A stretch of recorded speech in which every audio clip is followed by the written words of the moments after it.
Ya pemirsa, saat ini impor keramik China ini nampaknya tengah menimbulkan polemik dikarenakan adanya dugaan dumping atau dalam perdagangan internasional. Dumping ini artinya adalah eksportir ini menjual produk ataupun komoditasnya dengan harga yang jauh lebih murah daripada harga pasar dan tentunya ini akan merusak begitu ya mekanisme pasar atau stabilitas pasar. Nah, dengan adanya dugaan dumping ini sebetulnya ada pecah suara nih antara pengusaha dan juga produsen, di mana pengusaha ini meminta agar tidak apa-apa adanya importir keramik-keramik dari China karena memang dibutuhkan di Indonesia. Sementara produsen ini meminta agar pemerintah menutup keran impor keramik dari China.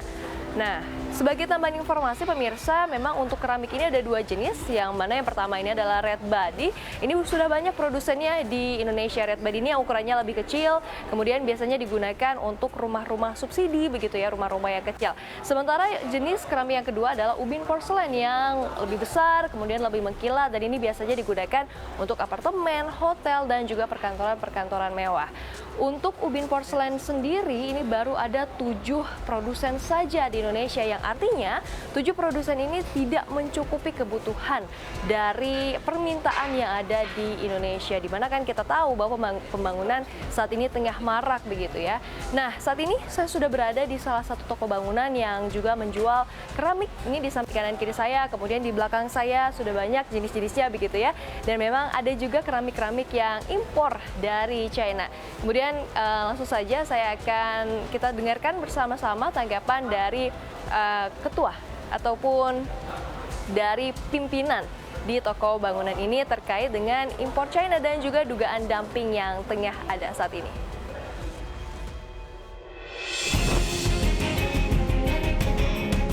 Gempuran keramik impor dari China yang terus mengalir masuk ke pasar dalam negeri membuat resah produsen keramik lokal. Terlebih, dengan adanya pengalihan ekspor dari China yang sebelumnya ke Amerika Serikat, Eropa hingga Timur Tengah ke Indonesia. Karena negara-negara tersebut sudah menerapkan anti-dumping terhadap produk China. Ketua Umum Asosiasi Aneka Industri Keramik Indonesia atau ASAKI, Edi Suyanto mengungkapkan, industri keramik nasional memiliki kemampuan kapasitas produksi yang besar, yakni 550 juta meter per kubik per tahun dengan tingkat utilisasi 70%. Kambianto Ketin, Direktur Utama Catu Karda Depo Bangunan, menjelaskan bahwa pasar mereka menjual keramik lokal, granit atau porselen. Keramik lokal tidak ada yang impor. Jika ada yang impor, maka tidak akan lebih dari 5%. Sementara untuk granit atau porselen, 70% impor. Sedangkan untuk granit tile atau porselen tile, itu harus diakui di Depo Bangunan, jumlahnya cukup besar, itu bisa sekitar 70%.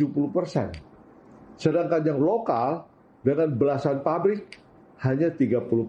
Demikian. Import yang Depo Bangunan jual itu mayoritas dari Cina, kemudian juga terakhir ini dari India mulai meningkat, juga dari Vietnam ada. Nah, sedangkan saya yakin juga mestinya di pasar untuk dari Eropa sudah sangat sedikit. Pada dasarnya memang benar bahwasannya keramik yang dimaksud yaitu adalah porselen tile dari Cina itu banyak sekali, ya, sehingga boleh dikatakan dianggap serbuan, lebih kurang begitu. Serbuan yang dimaksud memang cukup banyak, ya, sehingga kalau kita lihat memang harga dari keramik Cina ini, granit tersebut memang harganya lebih murah. Granit tile impor ukuran 60x60 diungkapkan oleh Ketin banyak sekali masuk ke Indonesia dan berbanding lurus dengan peminatnya. Dibanderol seharga 80 ribuan untuk polos, sedangkan untuk eng polis atau berwarna dibanderol seharga Rp110.000. Sedangkan untuk ukuran 80x80 itu seharga Rp170.000 dan untuk ukuran 120x60 harganya berkisar Rp170.000. Ya pemirsa, demikian tanggapan dari Direktur Utama DPO Bangunan yang merupakan salah satu toko bangunan yang ada di Indonesia. Dan memang gempuran adanya impor produk keramik dari China ini membuat resah sejumlah produsen dan juga industri keramik. Lantas seperti apa tanggapan dari ASAKI atau Asosiasi Aneka Industri Keramik Indonesia? Berikut ini adalah tanggapannya.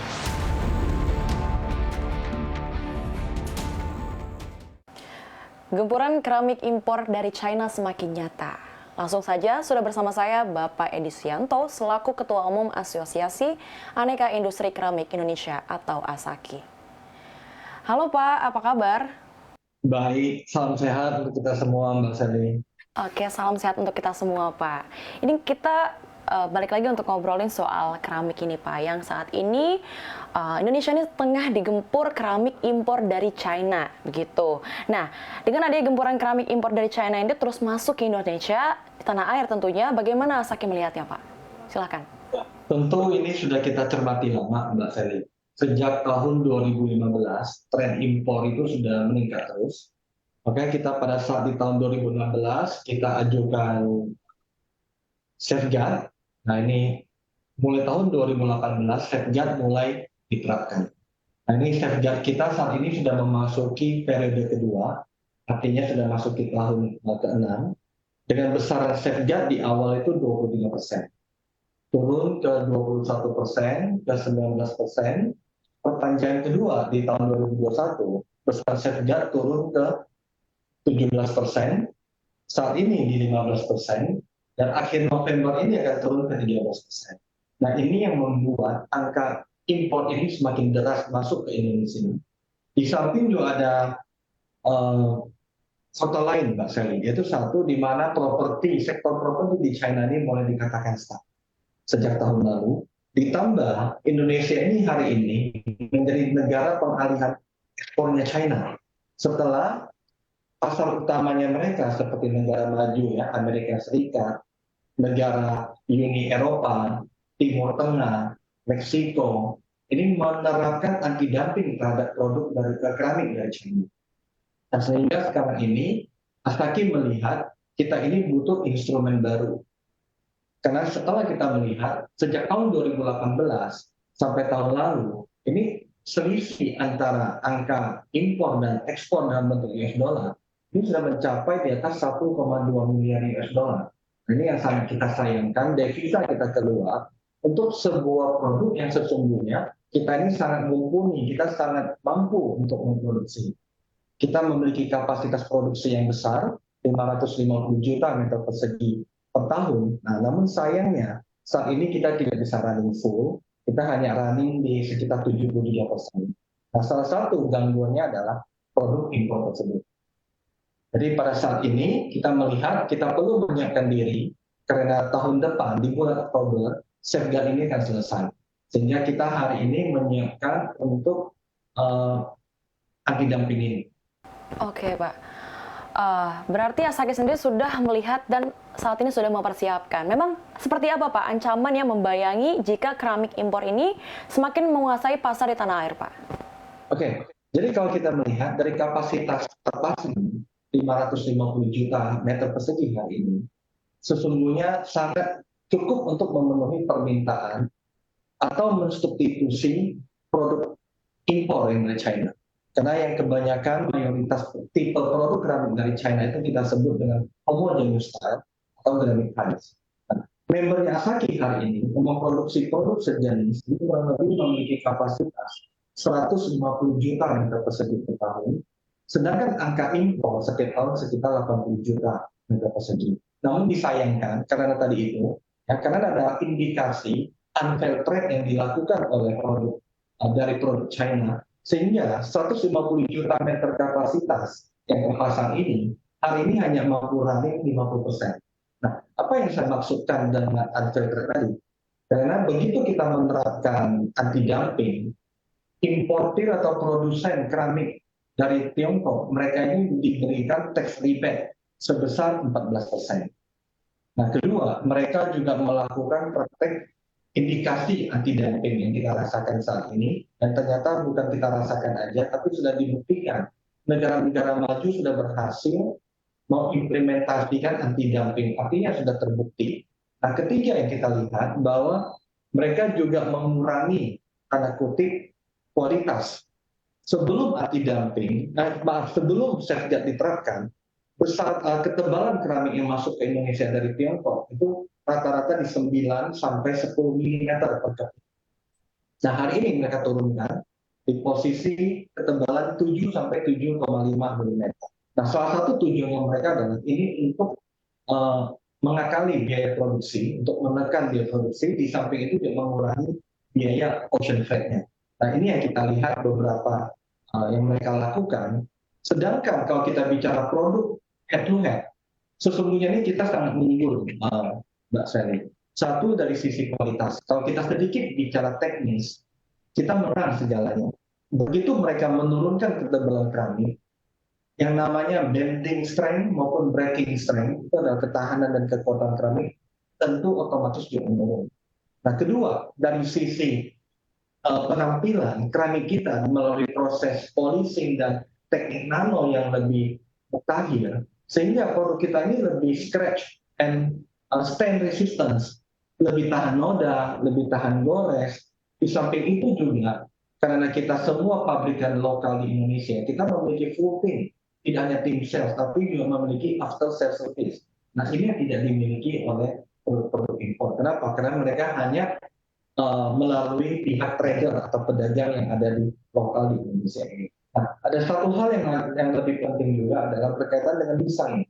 Desain produk-produknya kita juga unggul karena didukung dengan teknologi terkini. Kita memiliki digital printing. Bahkan hari ini kita sudah mampu memproduksi big slide setara dengan produk Eropa umumnya seperti Italia, Spain. Dua negara ini yang paling maju di bidang teknologi maupun desain keramik. Kita hari ini kita sudah mampu memproduksi big slide seperti keramik asli dengan ukuran 1,6 meter persegi kali 3,2 meter persegi, 3,2 meter dalam satu keping. Nah, ini adalah berkaitan dengan teknologi yang kita pakai. Nah, yang keempat adalah on time delivery. Karena produk lokal, kita bisa memberikan jaminan on time delivery. Jadi secara teknis keunggulan kita atau positioning kita jauh di atas produk impor. Yang mana hari ini hanya satu yang kita kalah, karena harga saja. Jadi harga yang mereka masuk ke Indonesia menurut kami memang sudah jauh di atas COGS-nya kami, kemampuan produksinya kami. Bukan kita tidak efisien, bukan kita tidak produktif, atau kita kalah secara SDM, tidak. Secara bahan baku kita tersedia melimpah banyak, ya secara skill semua sudah 100% oleh putra bangsa. Kita sudah lama di industri keramik, tidak baru industri keramik ini. Kita sudah mumpuni secara SDM, kemampuan atau skill. Jadi kita hanya kalah dari CV yang praktek yang tidak fair tadi itu. Yang kita sebut adalah indikasi dumping. Oleh karena itu, Mbak Sally, kami sudah mengajukan permohonan anti dumping ini ke pemerintah dan hal ini adalah KADI di bulan Desember tahun lalu. Nah, kami juga bersyukur mendapatkan feedback yang cepat dari pemerintah dalam hal ini KADI, di mana pada mulai pertengahan Maret, KADI juga sudah menyampaikan, mengumumkan bahwa sudah dimulainya proses penyidikan terhadap anti dumping dari negara China. Nah, memang ini yang kami harus sedikit sabar, karena memang seperti biasanya lazimnya proses penyidikan untuk anti dumping ini memakan waktu yang cukup lama. Biasanya itu bisa 1 sampai 1,5 tahun. Nah, karena melihat jenjangnya produk impor yang masuk hari ini, Mas Heri, kami juga meminta atensi dukungan daripada pemerintah. Harapan besarnya kami, implementasi untuk anti dumping ini sudah bisa berjalan paling lambat di Desember tahun ini. Artinya 1 tahun pas setelah pada saat kami mengajukan permohonan anti dumping. Oke Pak, Pak Edi, selain sudah mengajukan anti dumping itu sebagai upaya, ada nggak upaya lain yang tengah dilakukan Asaki ini agar industri keramik di tanah air tentunya bisa tetap bertahan, Pak? Selain anti dumping itu, Pak? Betul. Oke, jadi itu adalah salah satu selain anti dumping. Apa yang kami lakukan? Tentu kami harus mensosialisasikan terus kepada semua konsumen lokal, maupun apakah itu pembeli akhir, kemudian itu project-project atau itu juga developer, pengembang. Kami harus selalu memberikan sosialisasi, edukasi ke pasar. Apa sih keunggulan daripada produk lokal? Satu. Jadi tidak hanya mereka melihat dari sisi harga saja, tapi harus melihat adalah tadi itu ketahanan daripada produk, kualitas produk itu sendiri. Jangan hanya karena murah, sehingga mereka akan menyesal di kemudian hari. Karena mayoritas setelah 3 tahun atau setelah tetap di pasar, itu akan mulai mulai kelihatan kelemahan-kelemahan daripada produk impor tersebut. Nah, kedua, kami juga senantiasa melakukan approach-nya, tidak hanya di dalam tapi di luar negeri. Kami melakukan pameran-pameran seperti pameran keramik yang namanya Keramik itu setiap bulan Maret kami lakukan secara konsisten. Nah, tahun depan kami juga akan go regional dan go internasional. Dalam arti adalah kami akan mengikuti pameran keramik di luar negara. Nah, kami harapkan dumping itu bisa segera dijalankan sehingga ini juga bisa mengundang investasi-investasi baru yang tentunya akan menyerap tenaga kerja baru di Indonesia. Baik, Pak Edi, terima kasih sudah menyempatkan waktunya untuk CNBC Indonesia. Sukses dan sehat selalu. Terima kasih. Ya, begitulah pemirsa perbincangan saya bersama dengan Ketua Umum Asosiasi Aneka Industri Keramik Indonesia atau ASAKI, Bapak Edi Suyanto.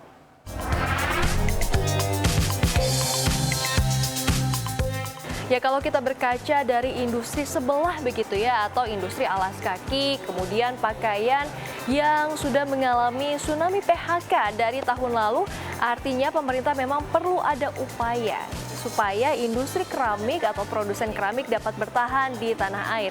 Dan juga dengan persaingan yang semakin ketat saat ini juga harusnya bisa menjadi pemacu untuk industri-industri keramik di tanah air supaya bisa lebih bersaing, kemudian berinovasi dan bisa memenuhi kebutuhan yang ada di Indonesia.